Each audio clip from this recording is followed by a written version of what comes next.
So, a lot to talk about on the China issue. Going to just start off here with China saying it will strike back against reckless U.S. sanctions, and the U.S. has been pouring on the sanctions against China in the past couple of weeks. We have the House passing, and I believe the Senate is expected to pass this Uyghur Forced Labor Prevention Act. And what this bill will do is essentially prevent any exports coming to the United States from Xinjiang, China, where, largely the Uyghur area of China. There's a lot of U.S. companies, including Coca-Cola, with manufacturing there that actually push back against this legislation, but it's passing the House, and it would, be a major separation between the U.S. and China on economic ties if it moves through. We have new sanctions being announced just today. These are targeting China's Academy of Military Medicine and 11 other associated institutes.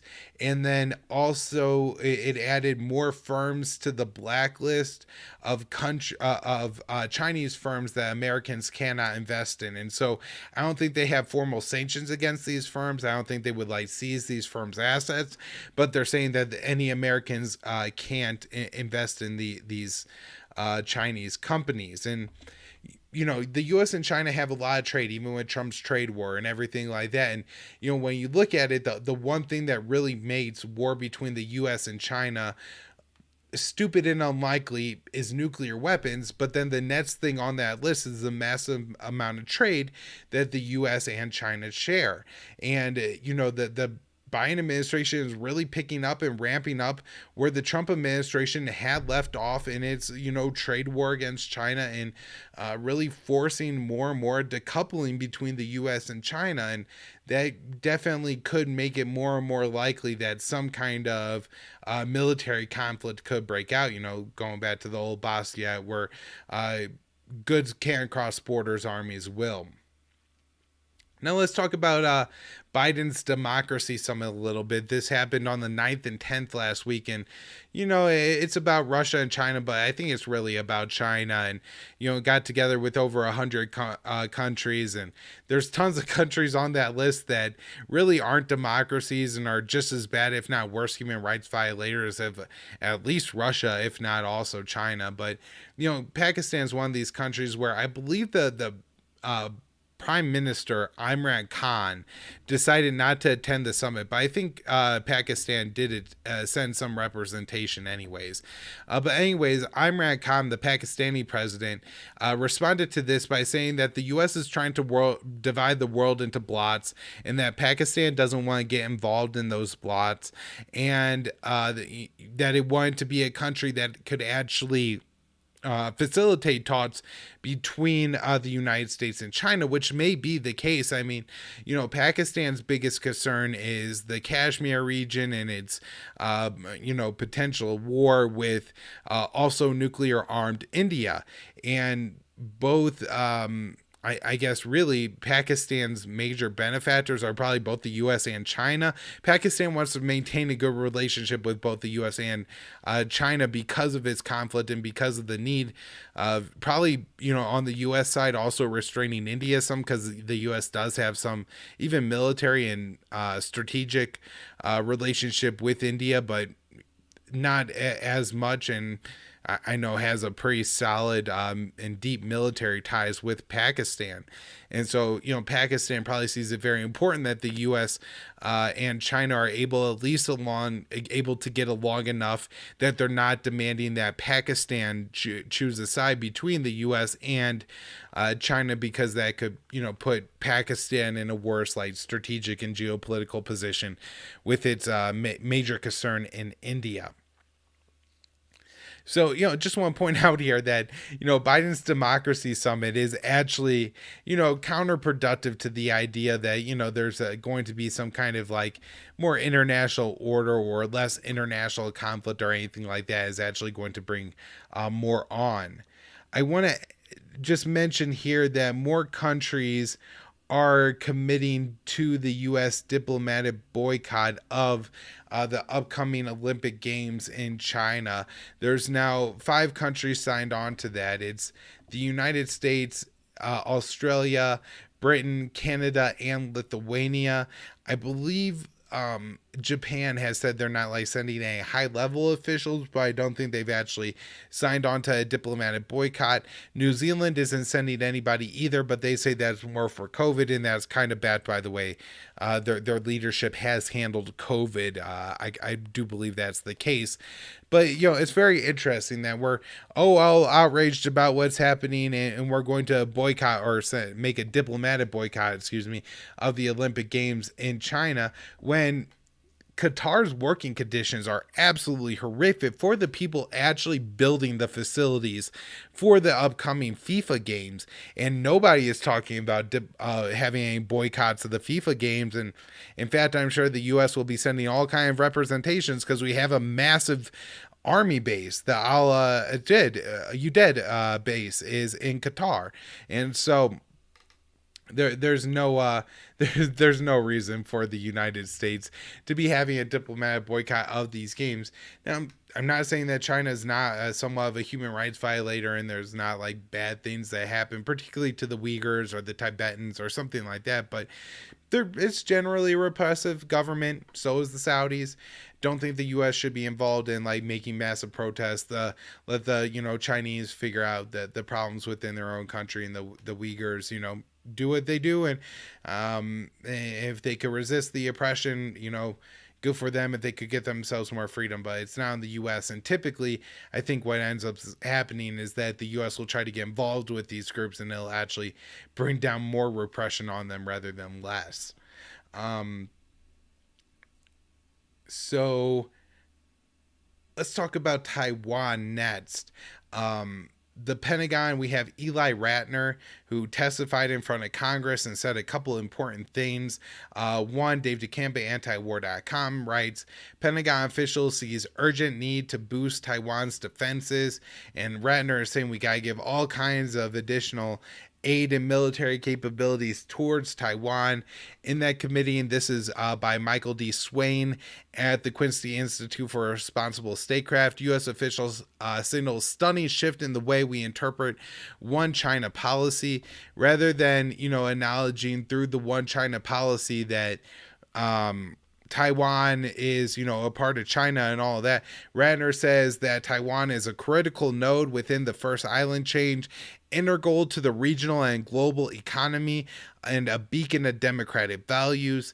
And so the way that Ratner is making it sound by saying that critical to the region's security and critical to the defense and vital to the U.S. interests in the Indo-Pacific, if the U.S. is committed to a one China policy, it seems more like the China policy is that the Taiwan government needs to rule everything, which, signals war with China, not, this strategic ambiguity to prevent war with China. So these are some pretty hawkish claims made by Ratner. And by the way, this was absolutely predicted on the show that when Eli Ratner was put in an important position in the Pentagon, I think he's like deputy secretary for the Indo-Pac policy, that this was going to be the result, that the U.S. was going to move more and more closer towards a war with China.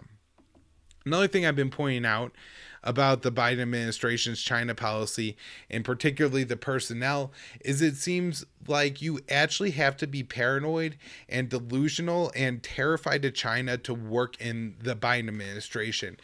This is from Frank Kendall, who is the Air Force Secretary. He says about the A-10 Warthog that if it doesn't threaten China, then why are we doing this? We've had similar statements from the Secretary of the Navy, Carlos Del Toro, and all up and down the Biden administration that China keeps them awake at night, that they're only concerned about China, China, China. We're just working on China. We're just concerned about China. Now, look, obsession with any one thing is a stupid defense policy to begin with, right?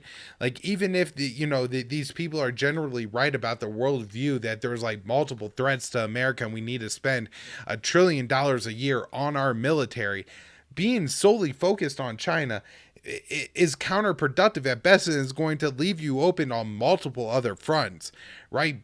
But, I don't buy into all that, all the threats to America and everything, but, they do. And so that's obviously a stupid way to look at defense policy. Now, the other problem with it is that if you're only concerned about China, then you're going to create a threat in China, whether there's one there or not. And like the language that they use, he's saying that if this weapon doesn't scare China, he actually says scare, then it's not worth having. I mean, what, like, how do you know if something scares China or not? Now, I understand that it could be used a little colloquially and, meant to be like if, China is not concerned about it militarily and all that. But I think the rhetoric does really reflect an underlying delusion in the Biden administration about the enemy that China presents, and is particularly prevalent within the Department of Defense with hawks like Ratner and Kendall and Del Toro. And if something's not restrained, these people could actually end up getting the U.S. into some unnecessary situation with China, where the U.S. is put in a very uncomfortable and humiliating position to bat down, or we end up needlessly spending tens of billions of dollars on weapons to target China that absolutely never get used, or at the very worst, we end up in some kind of actual unnecessary conflict with China. As I mentioned before, the Pentagon is worried about Chinese military buildup near India. Man, this doesn't just sound like what was happening with Ukraine a couple weeks ago, which led to this, major issue. Now, it could be that China is actually having some kind of military buildup near its border with India, but with the way things have been going with Russia, I would guess that that's not what China is doing right now, and I'm very suspicious that this may just be war propaganda. On Guam, the U.S. is also saying that we need upgraded missile defense there. These missile defense systems are extremely expensive and great only for the military-industrial complex. They don't work nearly as well as they claim they do, and so this won't provide Guam with any real protection. And also, when you're looking at, they're really only talking about defending the U.S. military bases on Guam and stuff like that. And this is just more of the buildup against China. The U.S. and Japan agreed to deepen and boost their alliance through with a tough security environment that they have to face together, was a part of the statement, and the title here at Reuters. Now, I don't think this is a major step. They didn't come out and announce any new weapon sales along with this, although it could be that they're agreeing to more war games and stuff. Right now, they have the Resolute Dragon 21 war games going on between the U.S. and Japan, I think in the Sea of Japan and in the Philippine Sea. 4,100 troops between the USA and Japan taking part here, and all kinds of different just naval war games, aerial stuff going on, all of course threatening and meant to intimidate and scare China, as Frank Kendall would say. The U.S. has also carried out some drills with the Australian Navy in the Philippine Sea. I believe this is in the same general area that the Resolute Dragon war games are going on, but I didn't read that the Australians were a part of the Resolute Dragon war game, so I'm not sure if these are separate exercises or a part of the same thing, but I'm sure in the context from China's perspective and what it means for U.S. foreign policy, carrying out war games with the Philippines, Australia, Japan in this area is seen as concerning from China. The U.S. will also sell the Australian Army a fleet of Blackhawks. They are going to be 40 UH-60M Blackhawks. And then we have a German warship in the South China Sea for the first time in 20 years, according to Dave DeCamp at antiwar.com. So, this is all the stuff that the U.S. and our partners are doing in military buildups against China. And of course, when China does anything like, say, fly 13 planes through Taiwan's air defense identification zone, which is far away from the actual Taiwanese island, and mistakenly in this Reuters article called the defense zone. That's a weird way to frame it, but anyways, a big deal gets made whenever China does anything, including just having these 13 planes in Taiwan's ADIZ, which is nowhere near their airspace or anything like that. And it's probably a direct result to the U.S. carrying out all these war games and saying we're going to have more military sales, and Ratner's statements about how critical Taiwan is to America's security. We also have our Secretary of State, Antony Blinken, not really dedicated to diplomacy here because, he's visiting or planned to visit Indonesia, Malaysia, and Thailand in order to ramp up, security ties with these countries to counter China. I don't think any of these countries are super interested in it, but every time Blinken or a different U.S. official mates a trip to this area, they bring a whole bunch of COVID vaccines with them. And this, I think, furthers my argument that the large part of the U.S. global vaccine, quote-unquote, donation program is actually just an anti-China program where we're using these vaccines to build ties with Indonesia and countries like that. Now, this trip was cut short. And by the way, the U.S. has donated a total of 25 million vaccines now to Indonesia, a country with like a 50+% vaccination rate. Blinken had to end his trip early and didn't get to give like a performance or a statement or anything in Thailand. He did go to Indonesia and Malaysia because somebody on Blinken's plane tested positive for COVID.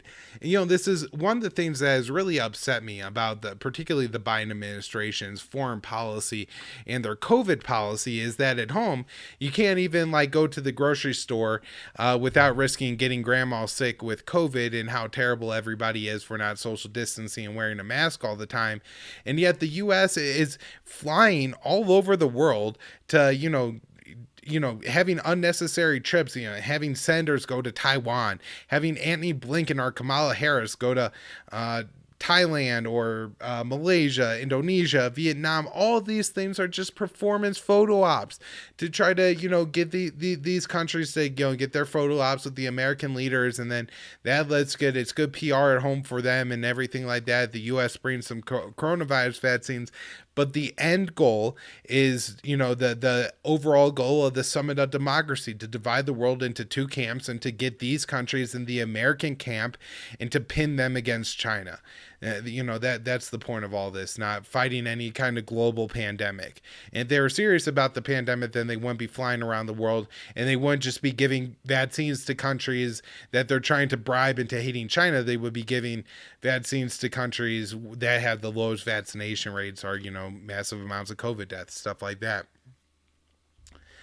A couple other stories here, generally related to the U.S.-China policy around the world. The UAE says it shut down and halted construction on a factory being built by China at one of its ports. I guess the U.S. claimed and told the UAE that this facility was going to be used for some kind of military purposes, and I mean, it depends on how much it stretches it, how much truth it may be. Maybe it's a facility that's going to process some plastic products, and some of those products are going to be used on Chinese drones. Or it could actually be that, they're building some kind of component for a Chinese warplane or something. I don't know what's going on here, but the U.S. used this leverage against the UAE to shut down that port. But then we had this interesting statement happening now where the UAE is threatening to pull out of the $23 billion sale where they're going to buy drones and F-35s from the United States because of the security requirements that the U.S. puts on the UAE for importing the F-35s are going to be too onerous. this could be a negotiating position from the UAE. We also recently had the Israeli Prime Minister Naftali Bennett visit the UAE and also say that it was unacceptable that the UAE was moving closer in its relationship to Iran. And so there's, a lot going on with the UAE, and it may not be all about this China issue, but I kind of suspect it may be about the China issue, and that the U.S. is really trying to use this F-35 sale to prevent any Chinese influence or investment in the UAE, and it may be too lucrative for the UAE. They may not, they'd rather not have the F-35s. They're not even that good planes anyways. The U.S. has imposed an arms embargo against Cambodia and sanctioned several Cambodians, alleging there's too much Chinese military influence in Cambodia now. I have to say, Cambodia is not a country I know a whole lot about, but I do think it's important that, the U.S. is adding another country to its sanctions list, all in its effort, again, to divide the world into camps between the U.S. and China. And then a part of this, global thing is a country that's been heavily sanctioned by the U.S., heavily targeted by the U.S. Nicaragua has cut its diplomatic ties with Taiwan and reestablished diplomatic ties with China. And I'm guessing that this is going to, happen more and more as the U.S. demands the world be divided into camps. And as the U.S., decides for whatever reason that a country can't be in the American camp, that country is going to find the only place to go be in the Chinese camp. And it's, almost like a self-fulfilling prophecy type situation for the Hots in the U.S., where they're going to warn about all this happening. And then it's going to happen. And because of the policies, the aggressive policies that they're unnecessarily enacting, and then they're going to go, oh my God, look, we got to do all this stuff because of all this aggression from China and Russia. All right, everybody, that's where I'm wrapping up the show for today. Hope you're enjoying it. Next week is Christmas. I will definitely have out 2 episodes for y'all next week, but it's going to be a busy week. So if I am 1 episode short, I do apologize, but hopefully there will be enough content for y'all to enjoy. I did some interviews recently. I was on Patrick McFarlane's show with the great Scott Horton talking about Yemen and Russia and Iran and all kinds of stuff. I was recently on Fortress on the Hill, so that interview should be coming out soon, and then I'll be doing an episode of Around the Empire pretty soon. So even if I don't get out 3 episodes next week of conflicts of interest, there'll be plenty of for our Kyle Anzalone to go around in general. And hope everybody's enjoying the show. Any suggestions, comments, feedback, support the show, share the show, anything you could do is really helpful. Always, open again for comments and feedbacks and everything like that. Thanks everybody for listening, and I'll be back for more shows next week.